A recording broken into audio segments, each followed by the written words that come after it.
बैनुल-अक़वामी समंदरी गुज़रगाह यानी आबना हुर्मुज़ में कशीदगी बदस्तूर बरकरार है। और जो ताज़ा तरीन खबर है वो ये है कि आबना हुर्मुज़ में UAE के तजारती जहाज़ पर हमला किया गया और हमला किसने किया ये मालूम अलबत्ता नहीं हो सका है। अमाराती तेल कंपनी ने तस्दीक तो की है कि हमले में कोई जानी नुकसान नहीं हुआ और हुकाम के मुताबिक वाक़े की बात सूरत-ए-हाल अब काबू में है, लेकिन अभी तक इस हमले से मुतालिक कि हमला किसने किया अलबत्ता तस्दीक हो गई है कि हमला हुआ है, लेकिन किसने किया, क्यों हुआ, कौन इससे जो है वो ओन कर रहा है, अभी तक कोई डिटेल्स सामने। ये सूरत हाल चलती रहेगी, जैसे हम मुसलसल इसको डिस्कस भी कर रहे हैं। इसी तरह ये कुछ ना कुछ, जैसे कहते हैं ना, फूल झड़ियाँ, ये चलती रहनी है। और जब तक ये मामला जो है वो सॉर्ट आउट नहीं हो जाता, जब तक दोनों जो फरीक हैं वो मेज़ पर नहीं बैठ जाते, तो खैर ये बहुत ज़्यादा अब तो खैर तशवीशनाक खबर इसलिए नहीं रही क्योंकि ये अब मामूल की बात हो गई है। अनटिल अनलेस के कोई एस्केलेशन नहीं होती, सूरत हाल मज़ीद ख़राबी की तरफ नहीं जाती, क्योंकि अभी भी दोनों फरीक ये ज़रूर कह रहे हैं कि बातचीत हो रही है। ऐसे ही यमन के जो हौसी हैं वो भी बाज नहीं आ रहे। मौका बंदरगाह पर हौसियों ने बैलिस्टिक मिसाइल से हमला कर दिया, जिसमें 4 शहरी जाँ बहक हो गए। यमनी हुकाम के मुताबिक मौका बंदरगाह के शहरी इंफ्रास्ट्रक्चर को निशाना बनाया गया है। हमले में माहीगीरी की कई कश्तियां भी जल गई हैं। कुछ दिनों पहले हौसियों ने एक और बड़ा हमला किया था। ये मनाजिर आप देख रहे हैं, ये कश्तियां जलने के मनाजिर हैं जहां पर हमला किया गया है हौसियों की जानिब से।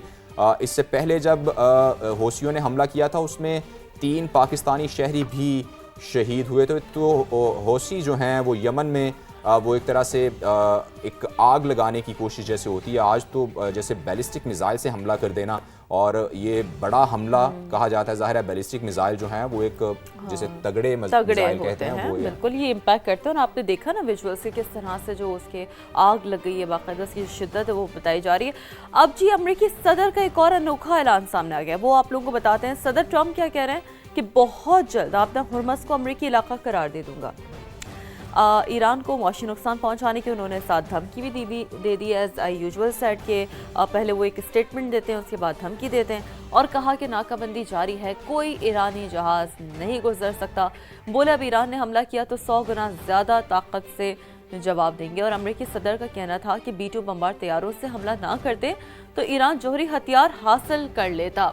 अच्छा, अब इसके साथ साथ आप लोगों को याद होगा कि नेटो पर भी काफ़ी बरहम नजर आए, और जिस तरह से मुसलसल जिस तरह उन्होंने जंग के दौरान जब नेटो की जानिब देखा तो नेटो ने हाथ नहीं थामा था।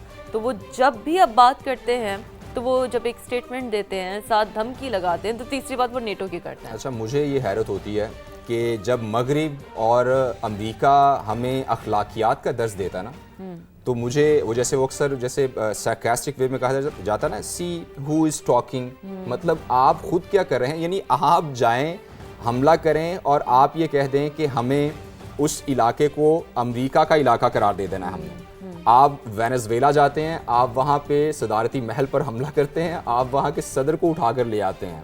तो यानी ये अखलाकी मयारात, जैसे बल्कि आपने कल या परसों ही हमने ये खबर दी थी, वज़ीर ख़ारजा जो ईरान के हैं अब्बास अराग़ची, जब फ्रांस ने उन्हें अखलाकियात का दर्स देने की कोशिश की तो उन्होंने कहा कि भाई अपने हाथ होला रखें, आपके पास ये अखलाकी जवाज़ नहीं है। आपने जब हमला हो रहा था गज़ा पे, उनको बच्चों को उधेड़ दिया गया, वहाँ पर उनकी ख़वातीन को वहाँ लाशें बिखरे हुए थे, आप इज़राइल को सपोर्ट कर रहे थे, और आज आप हमें दर्ज दे रहे हैं अखलाकियात का। तो वो बहुत अच्छा जवाब था अराग़ची का। खैर अमरीकी सदर ने जो नेटो को आड़े हाथों लिया है, वो ज़ाहिर है वो मुसलसल ले रहे हैं और उनकी मजबूरी भी है। वो इसलिए है कि नेटो ने जो सुर्ख झंडी दिखा दी, उन्होंने कहा कि भाई हम तो इस जंग में नहीं पड़ने वाले। तो अभी भी उन्होंने यही कहा है कि जब हमें ज़रूरत पड़ी तो नेटो हमारे साथ ही नहीं था। वो मजीद क्या कहते हैं उनकी ज़बानी हम सुन लेते हैं। Finish defeating Iran, which is being very badly defeated. Pretty soon I'll be declaring the Hormuz Strait a territory of the United States.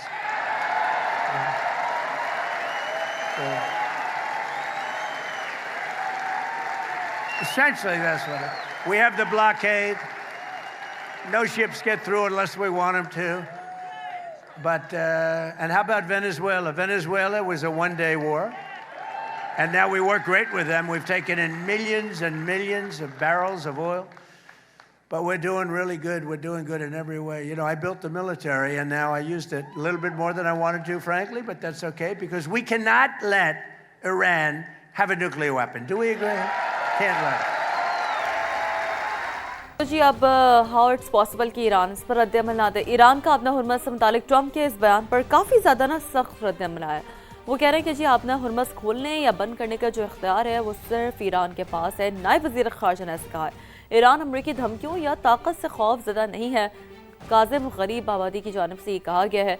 तो बहुत ही कैटेगोरिकली जो एक रद्दअमल है वो दिया गया है कि ये अपना हुर्मस की बात हो रही है। एक जानिब अमरीकी सदर क्या कह रहे हैं वो आपने सुना, उन्होंने कहा कि हम तो हमला करेंगे और उसे जो है वो डिक्लेयर कर देंगे अमरीकी इलाका। और उसी पर जो ईरानी रद्दअमल है वो ये है कि अपना हुर्मस बंद और करने का और या खोलने का इख्तियार सिर्फ और सिर्फ ईरान के पास है। और अमरीकी सदर बहुत कोशिश कर चुके हैं कि शायद वो दबा लें, शायद वो किसी तरह खौफजदा कर लें ईरानी जो क़यादत है, लेकिन ऐसा हो नहीं पाया।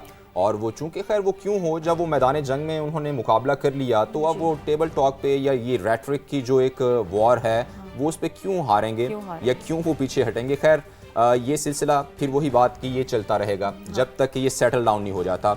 एक और बहुत बड़ी जी पेशरफ्त हुई है वो ये कि अमरीकी फौजियों की खुदकुशी की कोशिश के बाद ट्रंप सरकार ने अपने बहरी बेड़े यूएसएस अब्राहम लिंकन को मैदान जंग से वापस बुलाने का फैसला कर लिया है। अमरीकी बहरिया ने यह कहकर तस्दीक की है कि यूएसएस अब्राहम लिंकन ने मिशन कामयाबी से मुकम्मल कर लिया है। तैयारा बरदार जहाज जल्द मंसूबे के मुताबिक वतन वापस आएगा। अमरीकी बहरिया के वजीर का कहना है कि अब्राहम लिंकन से जहनी सेहत से मुतालिक कई केसेस का इलाज भी किया गया है। एक अमरीकी ओहदेदार के मुताबिक बहरी बेड़े अब्राहम लिंकन पर किसी हलाकत की इत्तला रिकॉर्ड नहीं हुई। ये बड़ी एक पेशरफ्त कहा जा सकता है इसे। देखें मैदान जंग में हों और आपके फौजी जो हैं वो लड़ने के बजाय मेंटली और ज़्यादा टॉर्चर हो रहे हों, वो खुदकुशी। तो आप देखिए कितना बड़ा ये एक हैरान कुन बात है। बात कर लेते हैं जी इसी हम मामले पर। ब्रिगेडियर रिटायर्ड मसूद अहमद खान साहब में ज्वाइन कर चुके हैं। Masood sahab, a very good morning and welcome to the programme खबर रही अंदाज ने। वैसे तो दो तीन बहुत इंपॉर्टेंट इशूज़ हैं मसूद साहब, इस पर हम बात करना चाहेंगे। एक तो अमरीकी सदर डोनाल्ड ट्रंप का बयान भी है जो वो ये कह रहे हैं कि हम हमला करेंगे, उससे आपने हुर्मस को अपना इलाका डिक्लेयर कर देंगे। फिर उस पर जो ईरानी रद्दअमल है उस पर भी आप काइंडली कॉमेंट कीजिएगा। लेकिन सबसे इम्पॉर्टेंट मसूद साहब जो ये खबर है कि अब खुदकुशी की बाकायदा कोशिश की गई, जिसके बाद अब उससे जो है वो वापस बुलाने का फैसला किया गया है उस जहाज को। इसे कैसे देखते हैं? Where now America stands after this?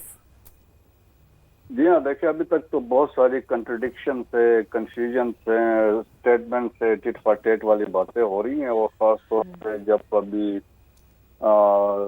जो रिसेंट इतलात आई हैं कि जिसमें ये ट्रंप साहब के जहाज के शिफ्टिंग स्विच प्लान हुआ तुर्किया में, वो एक अजीब कहानी थी। और इसके बाद फिर इतलात आई कि दे आर शॉर्ट ऑफ म्यूनेशन है, मिल नहीं रहे हैं। ऑलमोस्ट उनके पास टोटल अभी 1700 पैट्रियट मिसाइल रह गए हैं, बाकी वो इस्तेमाल कर चुके हैं। तो एक बड़ा वो भी सीरियस थ्रेट है। फिर उनका अपने एडमिनिस्ट्रेशन में लोग का मानना है कि ऑफ रैंप करना चाहिए, हमारे पास अब कैपेबिलिटी नहीं है, जिनके चेयरमैन जॉइंट चीफ भी यही कहते हैं, जनरल डैन। और फिर यूएसएस अब्राहम लिंकन के जो सूरत हाल है, क्योंकि पिछले 200 दिनों से वो समंदर में है, तो बहुत बड़ा टाइम है। और स्पेशली फिर सी सिकनेस हो जाती है और फिर उसमें आपके मोरल का बड़ा फैक्टर आता है। और दैट्स वाई कि ये हालात है, दैट्स वाई अभी वो प्लानिंग कर रहे हैं, जॉर्ज वाशिंगटन भिजवा रहे हैं यूएसएस और उसको वो वहां से रिप्लेस करवा रहे हैं। और फिर अमेरिका के अंदर आपने देखा हो कि गैस के प्राइसेस चढ़ गए हैं और ऑलमोस्ट $4 प्लस के हिसाब से गैलन है वहां पे जो पेट्रोल मिल रहा है। तो वहां पे है फिर ट्रम्प के जो अपने एलाइज हैं